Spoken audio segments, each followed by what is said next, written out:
الحمد لله وكفى وسلام على عباده الذين اصطفى.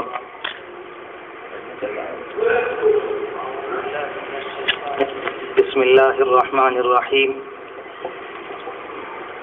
إن الله يأمركم أن تؤدوا صدق الله العظيم. وقد قال النبي صلى الله عليه وآله وسلم الدين النصيحة أو كما قال عليه الصلاة والسلام. اللهم صل على سيدنا محمد وعلى آل سيدنا محمد وبارك وسلم. اللهم صل على سيدنا وعلى آل سيدنا محمد وبارك وسلم. صلی اللہ علی النبی الأمی.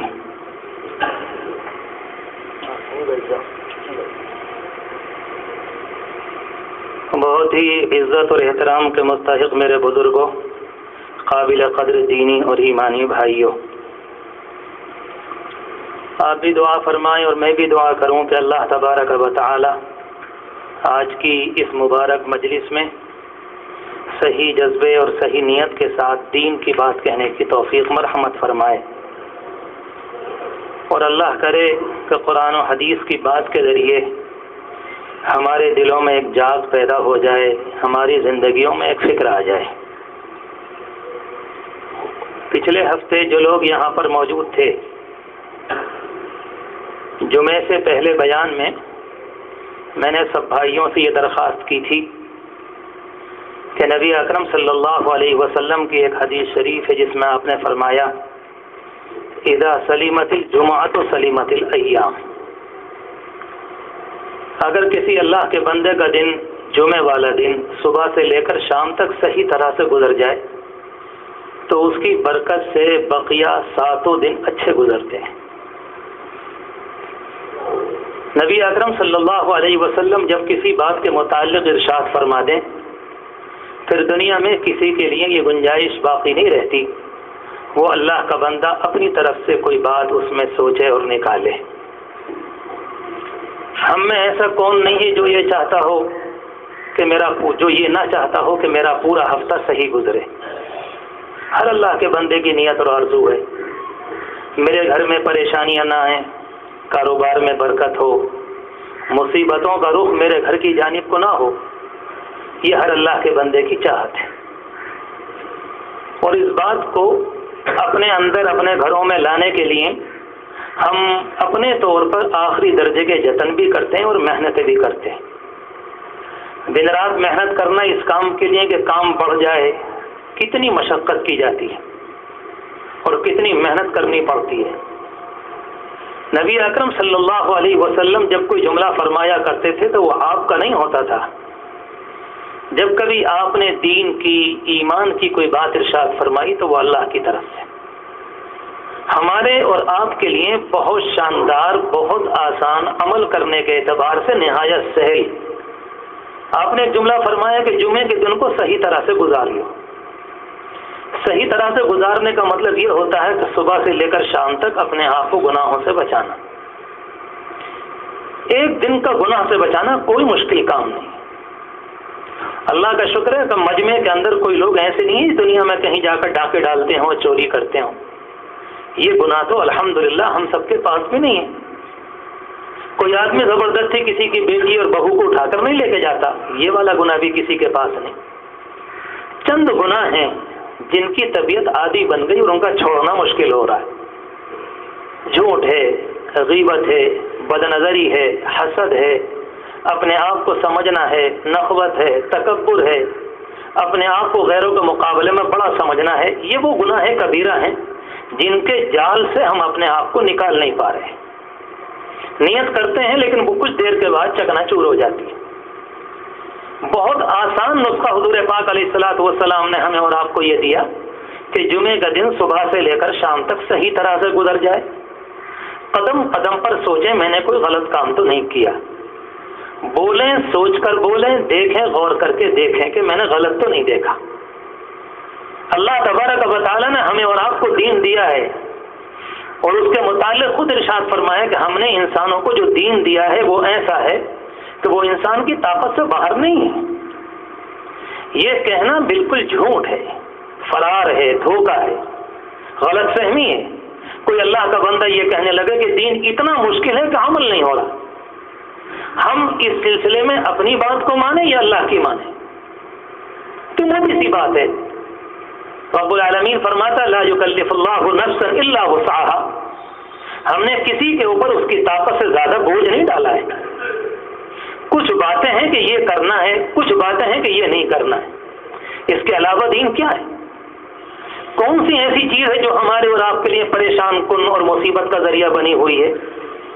جس طرح سے میں اور آپ اپنے آپ کو زیادہ کہہ رہا ہوں گناہ کے لیے ہماری طبیعت بے چین رہتی ہے، اسی طرح سے اسی دنیا میں لاکھوں بندے ایسے ہیں کہ ان کی طبیعت ایسے ہی نیکی کے لیے بے چین رہتی ہے۔ مہینوں گزر جاتے ہیں، ان اللہ کے بندوں سے کوئی گناہ نہیں ہوتا، مہینوں گزر جاتے، نہیں دیکھیں گے کسی کی طرف کو، نہیں کریں گے کسی سے غیبت۔ کوئی اللہ کا بندہ اگر سوسائٹی میں آ کر بیٹھ جائے، صاف اس سے کہہ دیتے ہیں یا تو آپ چلے جائیں یا اپنی زبان کو بند رکھیں، ہم آپ کی بنیاد پر جہنم مول لینا نہیں چاہتے۔ کون سی بات ہو گئی اس میں؟ کچھ زمانے کے بعد یہ بات مشہور ہو جاتی ہے، لوگ سمجھ جاتے ہیں یہ اللہ کا بندہ اپنے آپ کو گناہوں سے بچاتا ہے۔ نتیجہ پھر یہ نکلتا ہے کہ سارے کے سارے لوگ اس کا خیال کرتے ہیں۔ میں بار بار ذکر کرتا ہوں، جس طرح سے گرم پانی میں گرم ہونے کی صلاحیت ہے، ٹھنڈک کے اندر انسان کو ٹھنڈا کرنے کی صلاحیت ہے، رب العالمین نے نیکیوں میں یہ صلاحیت رکھی ہے کہ بندہ اللہ سے قریب ہوتا ہے اور دنیا کے شیاطین اور ان کے جال اس سے دور ہو جاتے ہیں۔ تو ایک بات تو میں نے عرض کی کہ جمعہ کا دن، اور اللہ کے رسول علیہ الصلوۃ والسلام نے 3 باتیں بیان فرمائیں کہ بہت آسان ہے کرنا اس کام کا، اگر کوئی اللہ کا بندہ صبح سے لے کر شام تک اپنے آپ کو گناہ سے بچا لے۔ دوسری بات آپ نے فرمائی کہ آج کے دن سورہ کہف کا پڑھنا۔ آپ نے خود فرمایا کہ رب العالمین اسے دنیا کا سب سے بڑا فتنہ، دنیا کا سب سے خطرناک، سب سے زیادہ خطرناک فتنہ جس کو دجال کا فتنہ کہتے ہیں، اللہ اس سے بچائے گا۔ اور تیسری بات آپ نے ارشاد فرمائی کہ جمعے کے دن درود شریف کی کثرت، یہ نہیں کہ 150 مرتبہ ہم اور آپ کہتے ہیں کہ ہم فرض نماز پڑھ تو رہے ہیں، یہ تو رب العالمین کا حکم ہے۔ اگر یہ نہیں کریں گے تو پھر دنیا کے اندر جینے کا اپنا وجود کھو رہیں گے۔ تم کس لیے دنیا کے اندر آئے ہو؟ عیاشیاں کرنے کو کوئی آئے؟ یہ تو لازمی طور پر کرنا ہی پڑے گا۔ فرمایا حضور پاک علیہ الصلوۃ والسلام نے یتقرب عبدی الی بالنوافل، کہ بندہ جب اللہ سے قریب ہوتا ہے تو وہ نفلوں کے ذریعے قریب ہوتا ہے۔ کوئی انسان کہنے لگے ہم نے زکات دی تو آپ نے کون سا تیر مارا؟ وہ تو غریب کا حق تھا جو آپ کے پاس رکھا ہوا ہے، رب العالمین نے امانت رکھوائی۔ آپ ہوتے کون ہیں؟ وفی اموالہم حق معلوم للسائل والمحروم، کہ ان کے مالوں میں دوسروں کا بھی حصہ ہے۔ تو رب العالمین نے براہ راست اس غریب کو کیوں نہیں دے دیا؟ کہ اس کے پاس صلاحیت نہیں تھی، اس کے پاس ذہن نہیں تھا، اس کے پاس مال رکھنے کا طور طریقہ نہیں تھا۔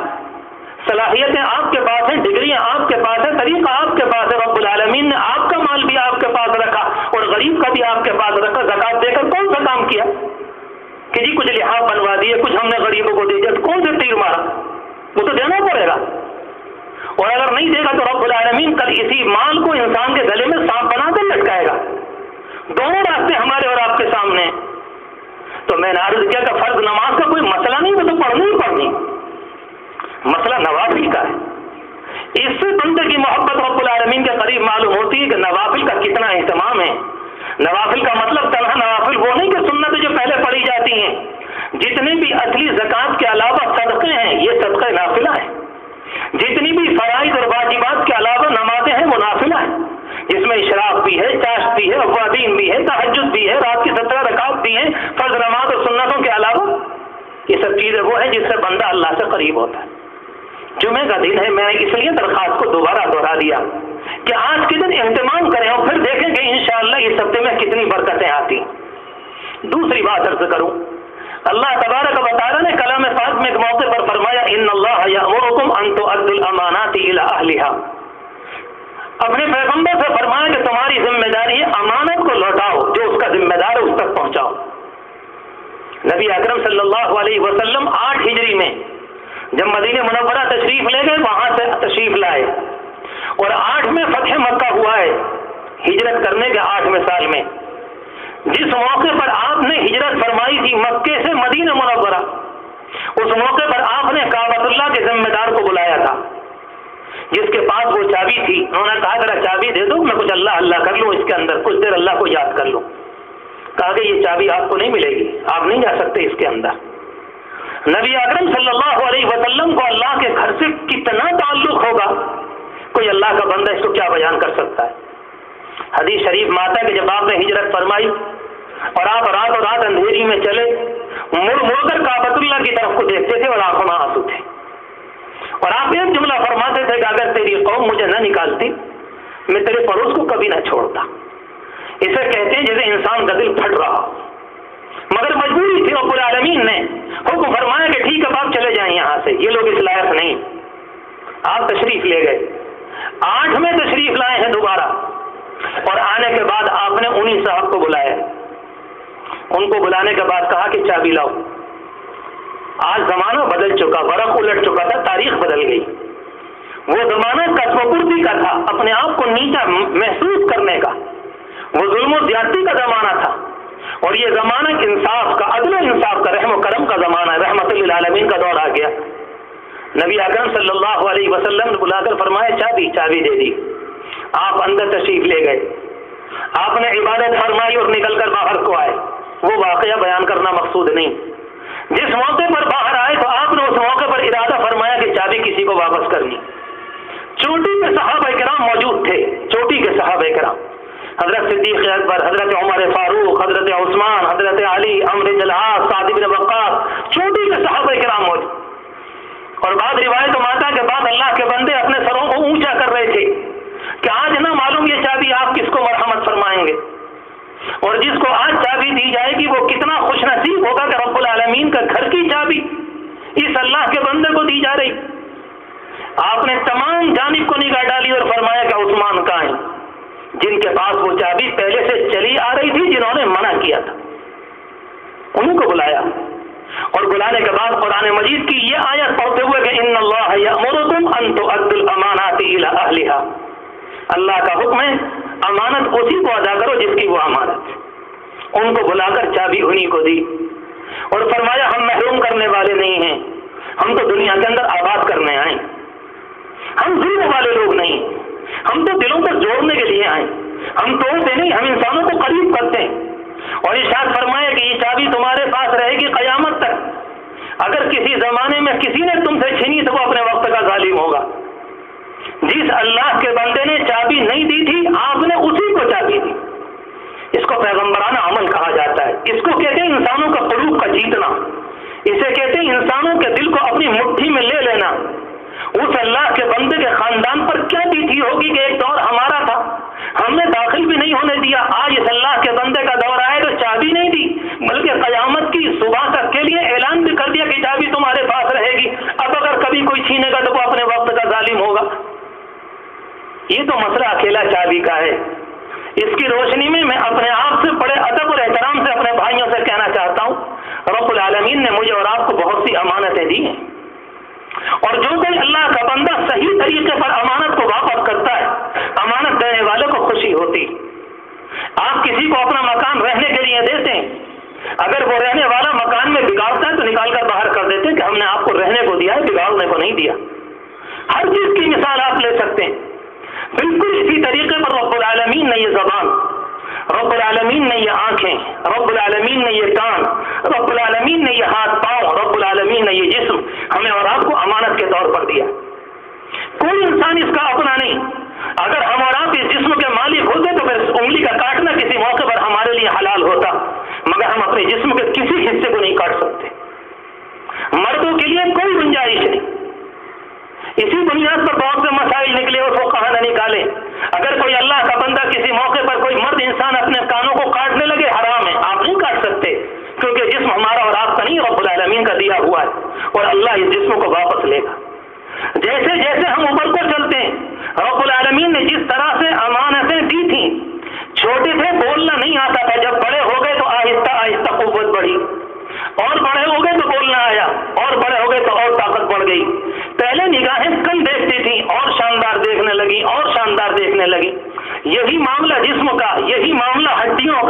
یہی معاملہ قوت میدا کا، یہی معاملہ ہماری آنتوں کا، یہی معاملہ ہمارے دل کا، اور یہی معاملہ ہمارے وجود کا، کہ ہم جب چھوٹے تھے تو ہماری طاقت ویسی تھی، جب ہم بڑے ہوئے طاقت بڑھتی چلی گئی، آج اور بڑے ہو گئے طاقت اور بڑی ہو گئی، اور جیسے جیسے بڑھاپے کی طرف کو چلتے ہیں رب العالمین امانتوں کو واپس لینا شروع کر دیتا ہے۔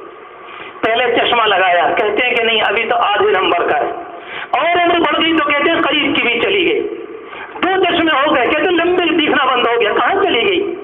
وہ نگاہ تو آپ اپنے ساتھ رکھتے تھے، وہ کہاں چلی گئی؟ جس طرح سے رب العالمین نے دی تھی اسی طرح سے رب العالمین واپس لینا شروع کر دیتا۔ قوت سماعت بہت شاندار سنتے تھے، اب اگر کسی موقع پر کسی سے بات کرتے ہیں تو کہتے ہیں بھائی جی ذرا قریب آ کر کہو، ذرا اونچا سنتے ہیں، مسئلہ اونچے کا ہو گیا، زبان سے الفاظ صحیح طرح سے ادا نہیں ہوتے۔ پہلے زمانے میں کشتی کے لیے اکھاڑوں میں اتر گئے، دوڑ نے انسانوں کو پیچھے چھوڑ دیا، کسی موقع پر اپنی طاقت دوسرے سے پنجہ آزمائی کی تو دوسرے کے ہاتھ کو نیچا کر دیا، اور آج حال یہ ہے کہ ہم اور آپ ہاتھ ٹھیک سے نہیں اٹھا پاتے، نہ معلوم کتنے اس طرح کے لوگ ہیں۔ لیکن جو بات عرض کرنی ہے، اللہ تبارک و تعالیٰ نے یہ امانت دی، اگر کوئی اللہ کا بندہ ان کو صحیح طرح سے استعمال کرے رب العالمین فرماتا ہم اس کا بہت شاندار تمہیں بدلہ دیں گے۔ ایک مثال تو صرف آنکھ کی، رب العالمین نے دونوں باتیں فرمائی، اگر تم نے دنیا میں صحیح دیکھا، صحیح دیکھنے کا مطلب یہ ہوتا کہ حرام جگہ اس کو استعمال نہیں کیا۔ کوئی اللہ کا بندہ یہ کہے کہ ہم سڑک کے اوپر کیسے بچیں، یہ تو اپنے آپ کو دھوکہ دینا ہے، یہ تو اپنے ساتھ زبردستی کی تسلی، کیسے نہیں بچ سکتے۔ یوسف علیہ السلام اسی دنیا کے تھے، یوسف علیہ السلام یعقوب کے بیٹے تھے، یوسف علیہ السلام کے 11 بھائی تھے، اور وہ اللہ کا بندہ محل کے اندر تھا، اور اس اللہ کے بندے کے لیے اس کی دشمن عورت نے، اور دشمنی مال کی نہیں، دشمنی قبروں کی نہیں، دشمنی نگاہ ڈالی تھی ان کی آبرو کے اوپر، اور اس اللہ کے بندے نے بند کمرے کے اندر اپنی آبرو، اپنی نگاہ، اپنے وجود کو بچا کر دکھلایا، اور قرآن مجید میں رب العالمین نے اس واقعے کو نقل کر دیا، اور اسی لیے میرے اور آپ کے لیے نقل کیا، قیامت تک کوئی انسان یہ نہ کہے کہ ہم کس طرح سے سڑکوں کے اوپر بچیں گے۔ اسی لیے تو اس کو کردار کی بلندی کہا جاتا ہے، اس کو پاک دامنی کہا جاتا ہے، اسے اپنے آپ نگاہ کو نیچا کرنا، اور یوسف علیہ السلام اور نبی اکرم صلی اللہ علیہ وسلم کی اتباع کہا جاتا ہے۔ ایک اللہ کا بندہ یوں کہنے لگے کہ ہم نہیں بچ پاتے، ناممکن، 1000 بار ناممکن۔ حدیث شریف میں آیا صاحب تمہاری کبھی کسی پر نگاہ پڑ جائے اپنے نگاہ کو نیچا کر لو، کون سا مسئلہ ہو گیا اس میں؟ اچانک کسی پر نگاہ پڑ جائے رب العالمین کیا کوئی پکڑ نہیں، لیکن فرمائے کہ لا تطع نظرۃ، خبردار، نگاہ ایک مرتبہ پڑ گئی، نگاہ کو نیچا کر لیا، اگر نگاہ کو نیچا کر لیا رب العالمین ایمان کی مٹھاس نصیب فرمائے گا، یجد حلاوتھا، اتنی شاندار مٹھاس ملے گی نگاہ کو نیچا کرنے کے نتیجے میں کہ وہ اللہ کا بندہ اس کی مٹھاس، اس کے ذائقے، اس کی گہرائی کو، اس کی بلندی کو خود محسوس کرے گا۔ اللہ کے رسول علیہ السلام فرما رہے، اور اگر اچانک کسی اللہ کے بندے کی پڑ جائے تو ٹھیک ہے فوراً اپنے آپ کو کرو، لیکن ایک مرتبہ پڑھنے کے بعد دوبارہ ڈالنا، دوبارہ کے بعد تیسری مرتبہ ڈالنا، اس کو اسلام کے اندر حرام بتلایا گیا۔ تو میں نے عرض کیا اگر کسی اللہ کے بندے نے نگاہ کو نیچا کیا اللہ اس کا بدلہ دے گا، اور رب العالمین کی جانب سے بدلہ یہ قرآن مجید کی آیت ہے، وجوہ یومئذ ناظرۃ الی ربها ناظرہ، کہ بندے ہم نے تمہیں امانت دی، تم نے اپنی نگاہ کو محفوظ رکھا، صحیح طریقے پر اس کا استعمال کیا، تم نے غلط جگہ اس کو استعمال نہیں کیا، غلط جگہ استعمال نہ کرنے کے نتیجے میں رب العالمین فرماتا ہے کل میدان قیامت کے بعد کے مرحلے میں ہم تمہیں اتنی شاندار نگاہ دیں گے، وہ اتنی مضبوط، اتنی طاقتور، اتنی شاندار ہوگی، وہ دنیا کی نگاہ نہیں، وہ رب العالمین کی جانب سے آخری درجے کی وہاں ملنے والی نعمت ہوگی۔ یہاں نے تم نے دنیا میں ادھر ادھر کو دیکھا، گویا کہ حرام سے بچا کر حلال جانب نگاہ کی، رب العالمین فرماتا الی ربها ناظرہ، کل تم اسی نگاہ سے اپنے رب کا دیدار کرو گے۔ اللہ اکبر، کتنے خوش نصیب ہوں گے وہ اللہ کے بندے، کتنے خوش نصیب ہوں گے جو اللہ کے بندے جو رب العالمین کا دیدار کرے۔ اس زمانے کے اندر لوگ جاتے ہیں مسوری، اس زمانے میں کوئی لداخ جاتا ہے، کوئی کشمیر جاتا ہے، دنیا کی ہری بھری پہاڑیاں دیکھنے کے لیے کہ جی وہاں برف گر رہی، وہاں یہ ہو رہا ہے، وہاں یہ ہو رہا ہے، دنیا کے اندر حسینائیں آئی ہوئی ہیں، دنیا میں دوشیزائیں آئی ہوئی ہیں، کوئی کہتا ہے کہ اتنی خطرناک فلم آئی، فلاں آیا اور فلاں آیا، یہ کچھ نہیں، رب کعبہ کی قسم، اللہ کے